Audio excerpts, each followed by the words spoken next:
नमस्ते, कैसे आप सब। एक बार फिर से आपका स्वागत है। उम्मीद करता हूं कि आप सब अच्छे होंगे। तो आज हम देखने वाले हैं रीजनिंग की नई क्लास और इसमें आज हम देखेंगे काउंटिंग ऑफ फिगर्स स्क्वायर की ऐसी आकृति आती है, ऐसा डायग्राम आता है एग्जाम में बीएसटीसी में और फिर पूछा जाता है कि इस आकृति में, इस डायग्राम में स्क्वायर की संख्या कितनी है। और स्क्वायर को हम हिंदी में कहते हैं वर्ग, हिंदी में हम कहते हैं वर्ग।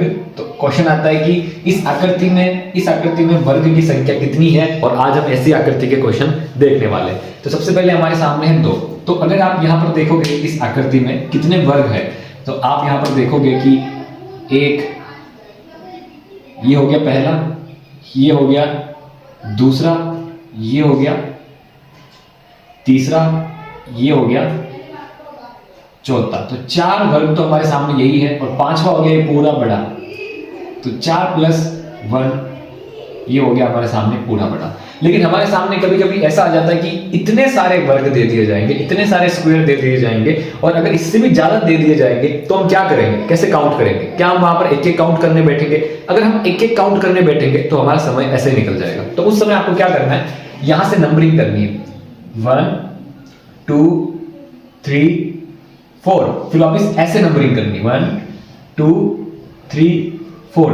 अगर दोनों तरफ बराबर संख्या है, मतलब ये परफेक्ट स्क्वायर है, इधर भी 4 इधर भी 4, तो ऐसी सिचुएशन में आपको क्या करना है, जो ये 4 है इसको यहां पर ले लेना है 1 स्क्वायर 2 स्क्वायर 3 स्क्वायर 4 स्क्वायर। फिर क्या करना है, इसको हम सॉल्व करेंगे 1 × 1 = 1, 2 × 2 = 4, 3 × 3 = 9, 4 × 4 = 16। ऐसा सॉल्व कर लेना है। ऐसा सॉल्व करने के बाद में हमको इसको प्लस कर लेना है। तो यहां पर हो जाएगा हमारा 4 + 16 20, 20 + 1 9 10 + 30। क्या हो जाएगा हमारा 30। हमारा आंसर आ जाएगा 30। इस आकृति में वर्ग की संख्या, स्क्वायर की संख्या कितनी है? 30। 30 इस आकृति में पूरे वर्ग है। और अगर ये आप यहां पे भी यूज करोगे तो हो जाएगा। जैसे यहां पर मैंने लिखा 1 2 और 1 2, दोनों तरफ बराबर है। तो क्या करेंगे यहां पर 1 का स्क्वायर 2 का स्क्वायर, तो क्या होगा 1 × 1 = 1, 2 × 2 = 4, 1 + 4 5। हमारे ये का ये आंसर आ गया।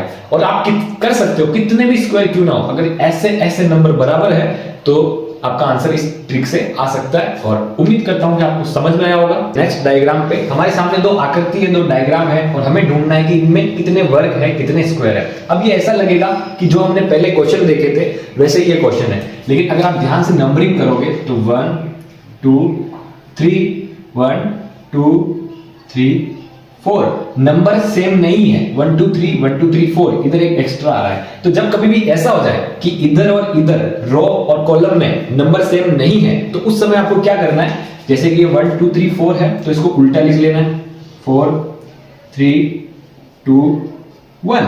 फिर जो ये नंबर है 1 2 3, इसको उल्टा लिख लेना है 3 2 1। ठीक है। और फिर क्या करना आपको, ये जो आमने सामने है 4 × 3 = 12, 3 × 2 = 6, 2 × 1 = 2, और जिसके आगे कुछ नहीं है उसको छोड़ देना है। फिर कर लेंगे इसको प्लस, तो 12 + 6 18, 18 + 2 20। क्या हो जाएगा हमारा 20। इसमें वर्ग कितने हैं, इसमें स्क्वायर कितने हैं 20। हमारा आंसर हो जाएगा 20। ठीक है, बहुत ही सिंपल ट्रिक है ये, है ना। कंफ्यूज नहीं होना है। फिर है यहाँ पर ऐसा ही सेम डायग्राम। तो यहाँ पे हम देखेंगे 1 2 3, ठीक है, फिर 1 2 3 4 5। तो यहाँ पे क्या हुआ, थोड़ा सा बड़ा डिफरेंस आ गया। यहाँ पर 4 तक ही था, यहाँ पर 5 तक आ गए और उधर 3 तक है। तो दोनों तरफ सेम तो है ही नहीं, तो स्क्वायर वाली ट्रिक तो हम यूज करेंगे नहीं। हम क्या करेंगे, ये वाली ट्रिक ही यूज करेंगे। तो यहाँ पर क्या करना है, ये उल्टा लिख देंगे पूरा 5 4 3 2 1। फिर इसको उल्टा लिख देंगे, इस लाइन को भी 3 2 1। उल्टा लिख लिया। उल्टा लिखने के बाद में यही करना है वापस 5 × 3 15 15, 4 × 2 8 3 × 1 = 3। इनके आगे कुछ है ही नहीं, तो इनको यहीं पे क्या करेंगे, हम छोड़ देंगे। इनके आगे कुछ है ही नहीं है। तो फिर 15 + 8 15 प्लस 8 कितना होता है हमारे यहाँ पे 5 5 3 23, 23 प्लस 3 26। क्या हो गया हमारा 26 हमारा आंसर हो गया। इसका आंसर क्या होगा, इसके अंदर कितने स्क्वायर है कितने वर्ग है 26 हमारा आंसर हो गया। तो उम्मीद करूंगा कि आपको समझ में आया होगा। अगर आपके सामने ऐसे स्क्वायर आ जाए एग्जाम में, कितना भी बड़ा आ जाए, ऐसे डिजाइन है और ऐसे नंबर मैच नहीं हो रहे, तो आप ये ट्रिक कर सकते हो। जहां तक आपको सामने डिजिट मिल जाए उल्टी लिखने के बाद में कर लेना है, नहीं मिले वो डिजिट नहीं करनी है। तो उम्मीद करता हूं कि आपको समझ में आया होगा। आकृति है और हमें फाइंड करना कि इन दोनों में कितने स्क्वायर है। तो यहाँ पर सबसे पहले हमारे सामने है ये, तो थोड़ा सा मेरे से सही नहीं बना है, रेखाएं थोड़ी सी तिरछी है, लेकिन आप समझ लेना ये स्क्वायर है, पूरे क्या है वर्ग है। तो यहाँ पर अगर आप नोटिस करोगे तो जो ये बीच में स्क्वायर बन रहा है इस पॉइंट से लेकर, यहाँ पर जो स्क्वायर बन रहा है इस पॉइंट से लेकर इस पॉइंट से लेकर इस पॉइंट से लेकर इस पॉइंट, ये जो पूरा स्क्वायर बन रहा है ये वही स्क्वायर बन रहा है जो हमने शुरुआत में देखा था। हमने शुरुआत में देखा था ऐसा वाला, हमने शुरुआत में देखा था ऐसा वाला जो स्क्वायर था वही बन रहा है। और इसके अंदर कितने थे हमने ढूंढे थे, इसके अंदर कितने वर्ग थे, इसके अंदर 5 वर्ग थे, 1 2 3 4 और ये 5वां बड़ा वाला, ऐसे 5 इसके स्क्वायर थे। तो यहाँ पे भी ऐसा ही है, आप देखोगे इसके अंदर यहाँ से लेकर यहाँ तक यहाँ तक यहाँ तक इसमें क्या है 5 स्क्वायर है। तो हमको क्या कर लेना है, यहाँ पर एक डैश लगा लेंगे, जिससे क्या होगा कि हमने ये वाला स्क्वायर काउंट कर लिया है, गिन लिया है, तो ये हो गया 5 लिख लिया हमने।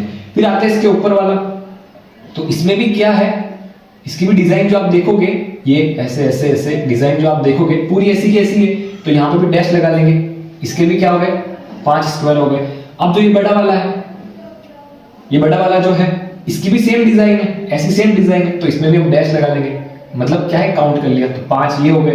क्या कर लेंगे 5 प्लस 5 10, 10 प्लस 5 15, तो हमारा आंसर क्या हो जाएगा 15। इसमें कितने वर्ग है कितने स्क्वायर है 15। ठीक है, कंफ्यूज नहीं होना है। यहाँ पर हमने इस स्क्वायर के काउंट किए 5 डैश लगा लिया कि ये काउंट कर लिए, फिर इस वाले स्क्वायर के काउंट किए तो 1 2 3 4 5 डैश लगा लिया ये लिख लिया, और ऐसे ही बड़े वाले का कर लिया। ठीक है, और आप थोड़े से कंफ्यूज हो रहे होंगे तो आप क्या करोगे कॉपी में नोट कर लेना, फिर आप इसकी प्रैक्टिस कर लेना, आपको समझ में आ जाएगा। फिर आते हैं नेक्स्ट वाले पे, तो यहाँ पर थोड़ा सा कॉम्प्लिकेट है। ठीक है, लेकिन अगर आप एक चीज नोटिस करोगे तो यहाँ पर बड़ा सा स्क्वायर बना हुआ है, उसके अंदर बहुत सारे डब्बे बने हुए हैं, फिर ये छोटे छोटे स्क्वायर जो है और बने हुए हैं। तो सबसे पहले यहाँ पर क्या करोगे 1 2 3 4, फिर 1 2 3 4। ठीक है, ये वही आकृति है जो स्क्वायर वाली हमने पहले देखी थी। ठीक है ना, पहले हमने देखी थी ना ऐसी आकृति, मैं यहाँ पे बना के नहीं बता सकता, लेकिन ऐसी हमने आकृति देखी थी पहले, जिसमें 4 इधर डब्बे 4 इधर डब्बे बराबर वाले, वैसी आकृति है। उसके ऊपर किसी ने क्या किया, एक छोटा सा स्क्वायर और बना दिया, ऐसे छोटे से ये 4 स्क्वायर और बना दिए। तो पहले हम क्या करते, उन वाले डब्बों के देख लेते कि कितने हैं। तो यहाँ पर 1 2 3 4 1 2 3 4 दोनों तरफ बराबर है, तो क्या करना है 1 का स्क्वायर 2 का स्क्वायर, जब बराबर हो संख्या तो क्या करते हैं हम स्क्वायर लेते हैं 4 का स्क्वायर। तो यहाँ पर 1 into 1 is equal to 1, 2 into 2 is equal to 4, 3 का square 3 into 3 is equal to 9, 4 का square 4 into 4 is equal to 16, 16 plus 4 20 20 हो गए 30। तो क्या हो गया 30। तो अगर हमारे 30 स्क्वायर हो गए, अब 30 कौन से स्क्वायर है, अगर आप सोचो एक बार, आप इस स्क्वायर को इस स्क्वायर को इस अंदर वाले स्क्वायर को इस अंदर वाले स्क्वायर को, ये चारों जो अंदर वाले स्क्वायर है इनको हटा दो तो कितने होंगे 30 होंगे किसी ने।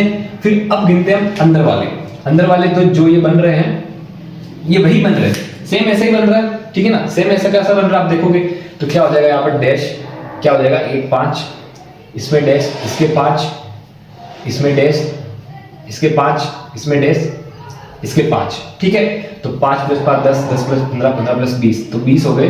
ये 30 प्लस 20 टोटल कितने हो गए 50। तो इसमें कितने स्क्वायर हो गए 50, हमारा आंसर हो गया 50। तो उम्मीद करता हूं कि आपको समझ में आया होगा। सिंपल है, सिर्फ एक बार आपको समझ में आनी चाहिए, फिर ये सिंपल हो जाएगी। और इसमें हमको ढूंढना है, मतलब बताना है कि इसमें वर्ग की संख्या स्क्वायर की संख्या कितनी है। तो अगर आप इस डायग्राम को ध्यान से देखोगे तो एक ये स्क्वायर बन रहा है ऐसे बड़ा सा, ठीक है, उसके बीच में ये सीधी सी लाइन है, ये सीधी सी लाइन है। ठीक है, सॉरी यहाँ पर लाइन मिट रही है। ठीक है, तो कैसे आकृति बन रही है, अगर मैं आपको यहाँ पर बना के बताऊं तो यहाँ पर ऐसी आकृति बनी हुई है। ठीक है, ऐसा ये स्क्वायर बना हुआ है, ये स्क्वायर बना हुआ है, इसमें एक लाइन यू आ रही है, एक लाइन यू आ रही है, ये हो गई एक लाइन यू, ये हो गई एक लाइन यू। ठीक है, फिर क्या हो रहा है अंदर है ना ऐसा डायमंड टाइप का शेप बन रहा है ये, तो यहाँ पे भी हम डायमंड टाइप का शेप बना लेते हैं, ठीक है। तो यहाँ पर एक तरीके से हमने इसको तोड़ दिया, ठीक है। और फिर ऐसा ही शेप जो है इसके अंदर वापस बन रहा है, ये स्क्वायर, इसके अंदर ये डायमंड शेप, ठीक है। तो ऐसी आकृति जो है ये बड़ी बन रही है, ठीक है। एक स्क्वायर, इसके अंदर डायमंड शेप, फिर वापस ऐसी आकृति इसके अंदर बन रही है, स्क्वायर फिर डायमंड शेप, फिर सिंपल एक स्क्वायर बन रहा है। तो यहाँ पर अगर हम इस स्क्वायर में गिनते हैं कि कितने यहाँ पर वर्ग है इसके अंदर, मतलब इसके अंदर कितने वर्ग है, तो हमने पहले देखा था कि ये जो डायग्राम बन रहा है ये ऐसा ऐसा ये जो बन रहा है, ठीक है ना, 1 2 3 4, ठीक है। ये पूरा 1 2 3 4 तो ये और 5 ये, 5 स्क्वायर तो बड़े ये हो जाते, ठीक है ना। ऐसे डायग्राम में 5 स्क्वायर तो ये हो जाते, लेकिन एक जो है ना ये अंदर जो है ये देखो आप, ये भी वर्ग है एक, ठीक है ना। पूरा एक जो है वर्ग बन रहा है, ठीक है। ये पूरा जो है एक वर्ग बन रहा है, थोड़ा सा टेढ़ा बन रहा है, लेकिन ये भी एक क्या है, वर्ग है ना। वर्ग क्या होता है, स्क्वायर क्या होता है, 4 कोने होते हैं, ऐसा शेप होता है, तो ये भी क्या है, एक वर्ग बन रहा है। तो 5 + 1 = 6। इस डायग्राम में क्या है, 6 वर्ग बन रहे हैं, ठीक है। एक तो ये पूरा, ठीक है, ऐसे ही 2, ऐसे ही 3, ऐसे ही 4 और पूरा बाहर वाला 5, है ना। हमने देखा था ऐसे डायग्राम में कितने वर्ग होते हैं, वैसे ही 5 वर्ग, और बीच में एक ये डायमंड शेप का एक और वर्ग बन रहा है। तो टोटल हो जाते हैं हमारे ऐसे आकृति में, ऐसे डायग्राम में 6 वर्ग 6 स्क्वायर। तो ऐसी की ऐसी आकृति हमारे सामने ये भी तो है, इसके अंदर भी एक स्क्वायर है, तो यहाँ पर लगा देते हैं हम एक डैश। डैश का मतलब क्या हो गया, ये 6 स्क्वायर तो हमने काउंट कर लिए। फिर ऐसा का ऐसा एक स्क्वायर बन रहा है अंदर, जिसके अंदर एक और डायमंड बन रहा है, ठीक है।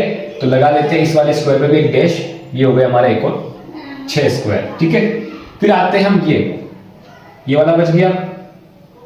अब इसमें तो क्या है, एक सिंपल सा स्क्वायर है, इसके अंदर डायमंड शेप बन ही नहीं रहा, सिर्फ ये ऐसा सिंपल सा स्क्वायर बन रहा है, तो इसमें भी डैश लगा लेते हैं। इसमें कितने हैं, 5 स्क्वायर है। अगर इसके अंदर डायमंड शेप होता, ठीक है, तो क्या करते हैं, 6 करते हैं। तो यहाँ पर प्लस कर लेंगे, 6 + 6 12, 12 + 5 17। यहाँ पर क्या हो गए, 17 स्क्वायर हमारे इसके अंदर हो गए। ये हमारा आंसर हो गया। हो सकता है आपको थोड़ा कंफ्यूजन लगे, लेकिन अगर आप ध्यान से सोचोगे तो देखो यहाँ पर ये स्क्वायर, फिर ये पूरा ऐसे का ऐसे हमने काउंट कर लिया, ठीक है। फिर आते हैं ये, तो ये भी पूरा हमने काउंट कर लिया, फिर बचता है सिर्फ बीच वाला, ये भी हमने ऐसे काउंट कर लिया। तो उम्मीद करता हूँ कि आपको ये समझ में आया होगा। अगर आप लिखोगे, इसको प्रैक्टिस करोगे तो और अच्छे से समझ में आएगा। और आपकी स्क्रीन पे मैं आपको एक क्वेश्चन दिखाऊंगा, एक आकृति दिखाऊंगा जो कि चेस बोर्ड जैसी आकृति है, सेम टू सेम। जितने चेस बोर्ड में डब्बे होते हैं उतने ही डिब्बे इसमें हैं। तो आपको ये बताना है कि इस आकृति में वर्ग की संख्या कितनी है, कमेंट बॉक्स जरूर करना। और मेरे को लगता है कि ऐसे क्वेश्चन आने की, ये वाला क्वेश्चन आने की ज्यादा संख्या है, ठीक है, क्योंकि ये चेस बोर्ड है ना। और चेस बोर्ड में कितने वर्ग होते हैं, कितने स्क्वायर होते हैं, ऐसा क्वेश्चन आ सकता है, मेरे को लगता है। तो आप जरूर इसका आंसर बताना कमेंट बॉक्स में। और आज के लिए बस इतना ही, मिलते हैं नेक्स्ट वीडियो में। अगर आपको कोई डाउट हो तो कमेंट बॉक्स में जरूर पूछना। और आपका बहुत बहुत धन्यवाद।